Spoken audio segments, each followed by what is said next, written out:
दोस्तों, मैं विनोद सर आपका अपने चैनल पर स्वागत करता हूं। आज हम स्टार्ट करने वाले हैं स्टैंडर्ड 10 ट्रिग्नोमेट्री टॉपिक नंबर 6 और प्रश्न संग्रह 6.2। इसके पहले हमने टोटल पार्ट 13 तक वीडियोस बनाया है, जिसमें पूरा 6.1 और प्रकीर्ण प्रश्न संग्रह यानी कि प्रॉब्लम सेट के जितने भी प्रूफ वाले प्रॉब्लम है हमने उसमें करके दिया है। आज हम करने वाले हैं 6.2 एप्लीकेशन ऑफ त्रिकोणमिति।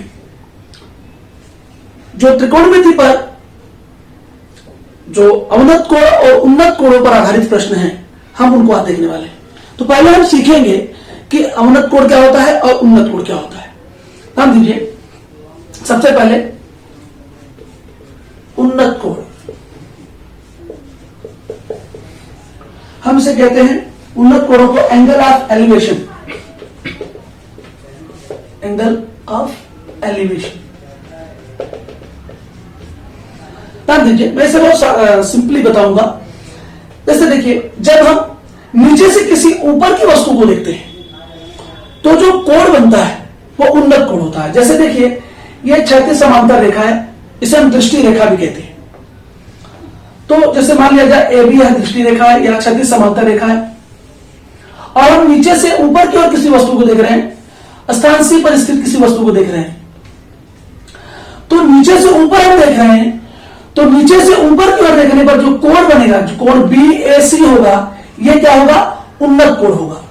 कौन सा कोण होगा? ये इसे हम क्षैतिज समांतर रेखा कहेंगे, क्षैतिज समांतर रेखा। और ये जो कोण बनेगा, कोण BAC, इसे हम कहेंगे क्या? उन्नत कोण, या हम इसे कहेंगे क्या? Angle of elevation. तो बहुत ही सिंपल है इसको समझना है। अब हम देखेंगे क्या? अवनत कोण। जैसे देखिए, टेक्स्ट बुक में भी दिया हुआ है बहुत अच्छी तरह से, ये टेक्स्ट बुक है और टेक्स्ट बुक के आधार पर भी जा सकते हैं आप। इसे हम दृष्टि रेखा कहेंगे और ये क्षैतिज समांतर रेखा है। अगर हम नीचे से ऊपर की ओर कोई वस्तु देख रहे हैं, जैसे प्रेषक यहां पर है स्थित, ये प्रेषक है, जो व्यक्ति है वो प्रेषक है, यहां से ऊपर की ओर किसी वस्तु को देख रहा है, स्थान सी पर कोई वस्तु है उसे देख रहा है, तो फिर ये दृष्टि रेखा होगी और ये क्षैतिज समांतर रेखा होगी। और जो कोण बनेगा उसे हम क्या कहेंगे? उन्नत कोण कहेंगे। अब इसके बाद अवनत कोण, अवनत कोण इसे हम कहते हैं angle of depression, angle of depression. अभी एंगल कैसे बनेगा इसमें? देखिए ध्यान से, यह क्षैतिज समांतर रेखा है AB, यहां है, और हम ऊपर से नीचे की ओर किसी वस्तु को देख रहे हैं। यहां पर प्रेषक यहां पर है, व्यक्ति जो है उसको प्रेषक कहते हैं, ये यहां स्थित है, और ये व्यक्ति ऊपर बैठा हुआ है और नीचे की ओर किसी वस्तु को देख रहा है, स्थान सी पर। अब जो ऊपर से नीचे की ओर देख रहा है, तो ये देखिए क्षैतिज रेखा है और ये दृष्टि रेखा है। इसको लाइन ऑफ विजन कहते हैं। क्या कहते हैं इसको? दृष्टि रेखा, यानी कि लाइन ऑफ विजन, दृष्टि रेखा। आपसे लाइन ऑफ विजन भी कह सकते हैं। और ये हॉरिजॉन्टल लाइन है, इसको हम कहते हैं हॉरिजॉन्टल लाइन। क्षैतिज समांतर रेखा को हॉरिजॉन्टल लाइन भी कहते हैं। तो जब ऊपर से नीचे की ओर वस्तु को देखेंगे तो जो एंगल बनेगा उसको हम क्या कहेंगे? अवनत कोण कहेंगे या एंगल ऑफ डिप्रेशन कहेंगे। तो एंगल BAC यहां पर क्या है? अवनत कोण है। तो ये बहुत सामान्य स्थिति है, बहुत आसान समझना है। आपको केवल इतना ध्यान देना है कि नीचे से ऊपर की ओर अगर हम किसी वस्तु को देख रहे हैं तो यह दृष्टि रेखा होगी, यह क्षैतिज समांतर रेखा होगी, और नीचे से ऊपर की ओर देखने पर यह जो कोण बनेगा BAC, यह क्या होगा? उन्नत कोण होगा।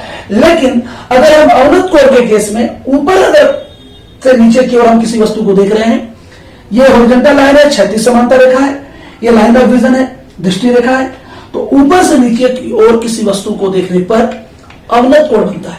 तो बहुत सिंपल ये दो डायग्राम से आप उन्नत कोण और अवनत कोण को समझ सकते हैं। अब इसके आधार पर हम 6.2 करेंगे। या आप बुक में देखिए, ध्यान से, एकदम सिंपल है। मैं यहां पर इसका सारांश लिख दे रहा हूं। नंबर 1, जब हम क्षैतिज समांतर रेखा की ऊपरी दिशा में देखते हैं, ये याद करने के लिए अच्छा है। ऊपरी दिशा में देखते हैं, तब बनने वाला कोण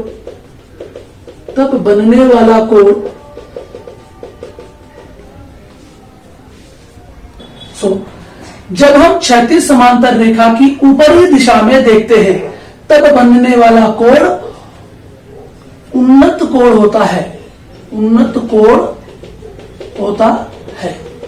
यह हो गया आपका उन्नत कोण के लिए। बहुत सिंपल। यह क्षैतिज समांतर रेखा है, नीचे से हम ऊपर की ओर देख रहे हैं, ऊपर की दिशा में देख रहे हैं, तो बनने वाला कोण क्या होगा? उन्नत कोण। और यहां पर ध्यान दीजिए इसका, जब हम क्षैतिज समांतर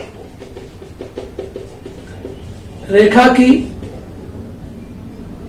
के नीचे की दिशा में देखते हैं तब बनने वाला कोण कौन सा कोण होता है? अवनत कोण होता है। अवनत कोण होता है। याद रखिए, हम ऊपर से नीचे देख रहे हैं तो अवनत कोण, एंगल ऑफ डिप्रेशन। नीचे से ऊपर की ओर देख रहे हैं तो angle of elevation, that means उन्नत कोण। तो अब हम करेंगे 6.2 के क्वेश्चन नंबर 1 को। सो दोस्तों, हमने लिख लिया है प्रश्न नंबर 6.2 का क्वेश्चन नंबर 1। इसके पहले हमने देखा इसके अंदर कि उन्नत कोण क्या होता है और अवनत कोण क्या होता है। अब इसके आधार पर हम अब सवाल हल करेंगे। ध्यान दीजिए, कोई व्यक्ति किसी गिरजाघर से 80 मीटर दूरी पर खड़ा है। तो मैं इसका हल, ध्यान दीजिए, डायग्राम बनाऊंगा पहले। तो ये देखो गिरजाघर, गिरजाघर मतलब चर्च। अब एक चर्च है जो सीधी दिशा में खड़ा होगा एकदम। कोई व्यक्ति किसी गिरजाघर से 80 मीटर दूरी पर खड़ा है। तो इस गिरजाघर से 80 मीटर की दूरी पर एक व्यक्ति खड़ा है। यहां पर वो व्यक्ति को हम प्रेषक कहेंगे। मान लिया जाए गिरजाघर की ऊंचाई क्या है? AB है। ठीक है। उस व्यक्ति द्वारा गिरजाघर की छत की ओर देखने पर, व्यक्ति कहां है? यहां है। ये व्यक्ति स्थान C पर है और व्यक्ति यहां से, ये गिरजाघर की छत है। गिरजाघर मतलब चर्च, और ये चर्च जो होगा सीधा, कोई भी बिल्डिंग, कोई भी इमारत सीधी होती है, लंब होगा वो, ये आधार हो जाएगा। तो प्रेषक यहां से गिरजाघर की छत को देख रहा है। उस व्यक्ति द्वारा गिरजाघर की छत की ओर देखने पर 45 अंश माप का उन्नत कोण बनता है। तो हमने क्या समझाया है कि नीचे से ऊपर की ओर देखने पर क्या होता है? उन्नत कोण बनता है। तो ये देखिए ध्यान से, यहां से नीचे से ऊपर की ओर देख रहा है तो 45 अंश का उन्नत कोण बन रहा है। और ये व्यक्ति गिरजाघर से 80 मीटर की दूरी पर खड़ा है। तो प्रश्न में क्या पूछा है? तो गिरजाघर की ऊंचाई ज्ञात करो, यानी कि ये गिरजाघर है, इसकी ऊंचाई ज्ञात करनी है, चर्च की ऊंचाई ज्ञात करनी है। बहुत ही सिंपल प्रश्न। और सेम इसके जैसा प्रश्न प्रकीर्ण पथ संग्रह का 6वां क्वेश्चन है। तो ये करने के बाद आप प्रॉब्लम सेट का 6th क्वेश्चन आराम से कर लेंगे। तो देखिए इसका आंसर मैं दे रहा हूं। तो हम लिखेंगे क्या यहां पे? माना रेख AB गिरिजाघर की ऊंचाई है। गिरिजाघर की ऊंचाई है।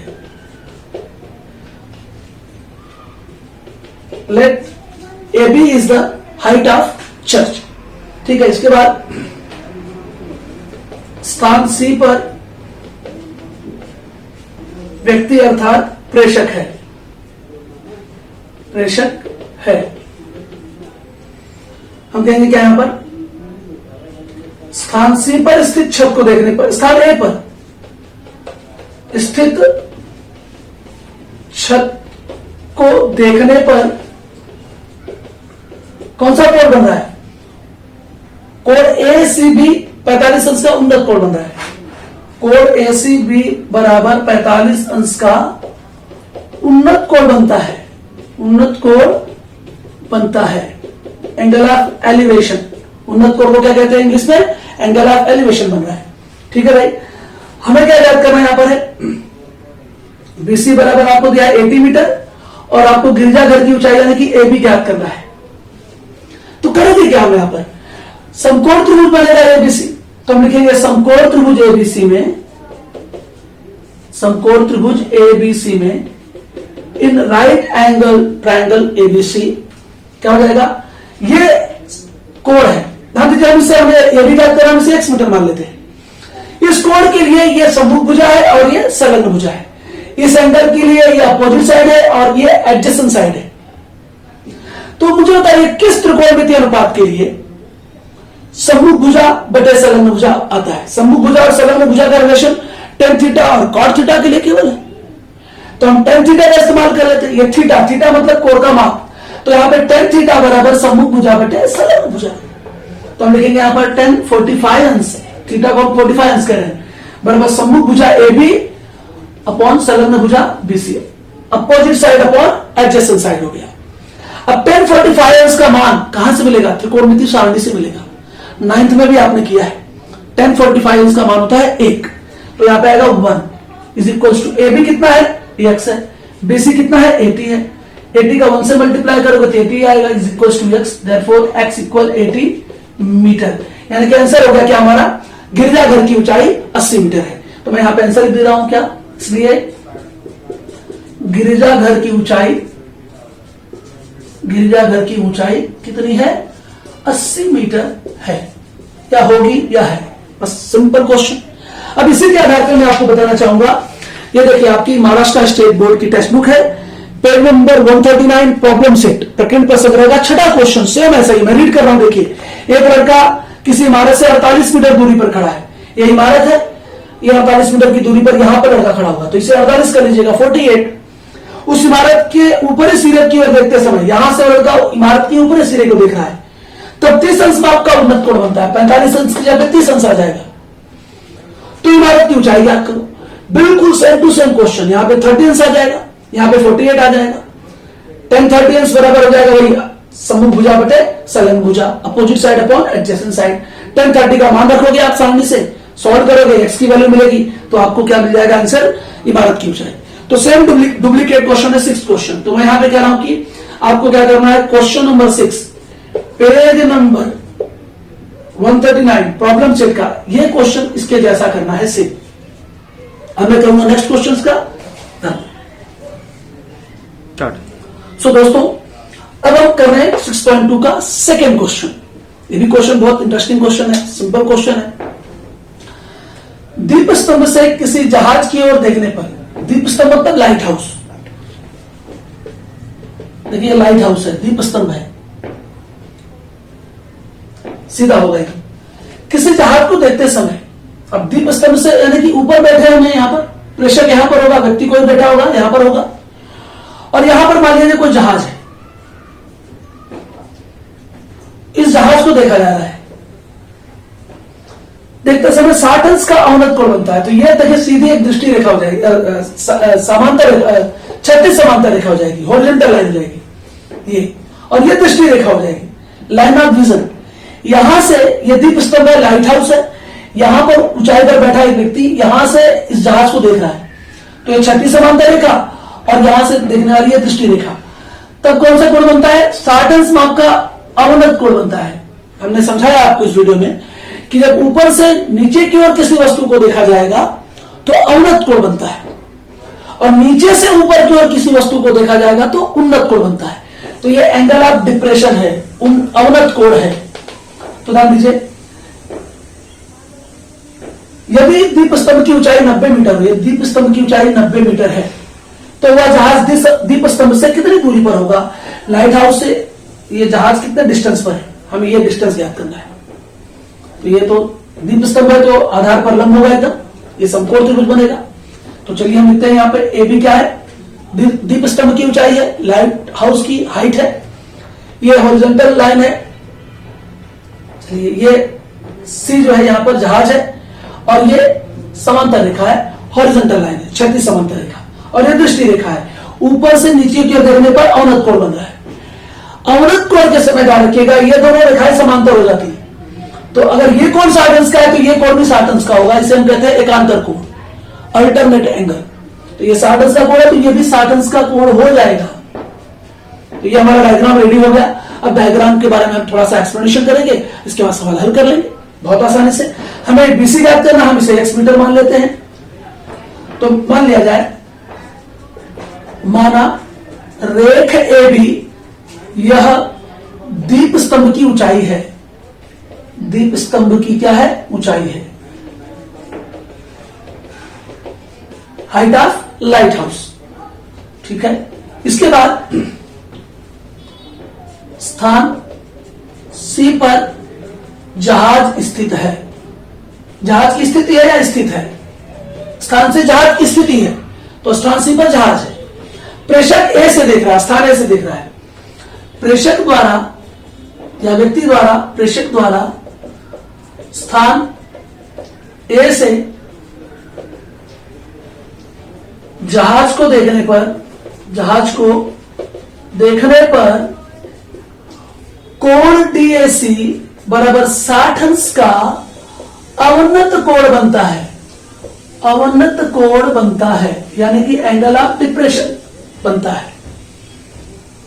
ध्यान दीजिए। इसके बाद हम कहेंगे माना BC इक्वल x मीटर, और साथ ही साथ हम लिख देंगे कि कोण डीएसी इक्वल्स टू कोण क्या होगा, ACB बराबर 60 अंश एकांतर कोण। अवनत कोण द्वारा हमेशा इस तरह का एकांतर कोण बनेगा, एकांतर कोण। अल्टरनेट एंगल, तो ये दोनों 60 अंश के कोण हो जाएंगे। अब ये एक्सप्लेनेशन हो गया। अब देखिए हम समकोण त्रिभुज ABC में चलेंगे, तो हम कहेंगे समकोण त्रिभुज ABC में, समकोण त्रिभुज ABC में बहुत आसान होता है ये। क्या कहेंगे, देखिए ध्यान से, हमें ये ज्ञात करना है और ये कोण है। इस कोण की सामने वाली भुजा ए भी मालूम है और ये संलग्न भुजा ज्ञात करनी है। तो सम्मुख भुजा और संलग्न भुजा मालूम है, तो सम्मुख भुजा बटे संलग्न भुजा या संलग्न भुजा बटे सम्मुख भुजा tan थीटा के लिए लिख सकते हो या cot थीटा के लिए लिख सकते हो। तो हम चलो tan थीटा के लिए लिखते हैं। तो tan थीटा हमारे पास, tan थीटा इक्वल क्या होगा, सम्मुख भुजा बटे संलग्न भुजा। तो हम लिखेंगे tan थीटा या tan 60 अंश इक्वल क्या होगा, सम्मुख भुजा AB बटे संलग्न भुजा BC। तो tan 60 का सारणी में मान देखिए, त्रिकोणमिति सारणी आपके पास है, 9th में भी पढ़ा है, 10th में भी हमने पार्ट शायद 4/5 के वीडियो में शायद डाला था इसको, तो देखिए वहां से tan 60 का मान √3 होता है, और AB आपका कितना है, 90 मीटर है, और BC आपका कितना है, x हमने लिया है। तो इससे मल्टीप्लाई होगा, तो करने में 3 × x इक्वल 90, तो x इक्वल क्या होगा, 90 अपॉन √3। तो टेक्स्ट बुक में देखो √3 का मान दिया है क्या, बिल्कुल √3 का मान दिया है। कितना मान दिया है, √3 इक्वल 1.73 दिया हुआ है टेक्स्ट बुक में। लेकिन डायरेक्ट मान नहीं रखेंगे, हम पहले हर का परमयीकरण करेंगे, डिनोमिनेटर का रेशनलाइजेशन करेंगे। रेशनलाइजेशन करने के बाद और इजी हो जाएगा, इसके बाद वैल्यू रखेंगे। तो x equal 90 upon √3 into √3 upon √3, हर का परमयीकरण करने पर, यहां पे लिख दीजिए हर का परमयीकरण करने पर, रेशनलाइजेशन ऑफ डिनोमिनेटर। तो हो गया x इक्वल 90 से इसका मल्टीप्लाई करो, 90 √3, इन दोनों को मल्टीप्लाई करेंगे 3 बार आ जाएगा। x इक्वल 3 से 90 को डिवाइड कर दो, 30 आ जाएगा, √3। अब आप √3 की वैल्यू रख दीजिए 1.73। ये देखिए क्वेश्चन में दिया हुआ वैल्यू। अब देखिए ध्यान से, ये पॉइंट 0 हटेगा तो पॉइंट यहां से आ जाएगा, 3 × 17.3 हो गया। अभी मल्टीप्लाई कर दो, 3 3 9 पॉइंट, 3 7 21, कैरी 2, 3 1 3 and 2 5, 51.9 मीटर। ये आपका आंसर हो गया। तो इसका मतलब क्या होगा, दीप स्तंभ से जहाज की दूरी कितनी है, 51.9 मीटर है। तो क्या लिख देंगे, दीप स्तंभ से जहाज की दूरी 51.9 मीटर है या होगी, ये आपका उत्तर है, आंसर है। तो ये क्वेश्चन आपका एंड होता है। अब हम आएंगे पार्ट 15 के वीडियो में, जिसमें हम question number 3rd, 4th, 5th और 6th लगभग कोशिश करेंगे कि एक साथ सब आ जाए। लेकिन ध्यान रखिएगा, ये क्वेश्चन नंबर 2 जैसा सेम क्वेश्चन प्रकृति संग्रह का है, क्वेश्चन नंबर 7, पेज नंबर 139। जैसा 6th के लिए मैंने कहा, वैसे 7th क्वेश्चन सेम ऐसा ही है। दीप स्तंभ से किसी जहाज को देखते समय 30 अंश माप का अवनत कोण बनता है, 60 की जगह पे 30 आ गया। दीप स्तंभ की ऊंचाई 90 की जगह 100 मीटर दिया है, तो दीप स्तंभ से जहाज की दूरी ज्ञात करो। तो सेम डुप्लीकेट क्वेश्चन है ये, question number 7, page number 139। Please note कर लीजिए, 6.2 के फर्स्ट और सेकंड क्वेश्चन के जैसा पेज नंबर 139 का क्वेश्चन नंबर 6 और 7 एकदम सेम डुप्लीकेट है, कोई भी स्टूडेंट कर सकता है। तो ध्यान दीजिए, आप सब ऐसे देखते रहें, पढ़ते रहें, समझते रहें। हम नेक्स्ट पार्ट में आएंगे और हम question number 3rd, 4th, 5th और 6th करेंगे। तब तक आप जिन्होंने चैनल को सब्सक्राइब नहीं किया है, प्लीज वे चैनल को सब्सक्राइब कर लें अपने दोस्तों में शेयर करें, और कोई भी कमी हो तो आप मुझसे शेयर करें, कमेंट सेक्शन में लिखे जाकर, मैं आप जो भी पूछेंगे वो डाउट दूर करूंगा। तब तक अपना ख्याल रखें, खुश रहें, पढ़ते रहें। आपका बहुत बहुत धन्यवाद। इतना चला जाता है इसमें।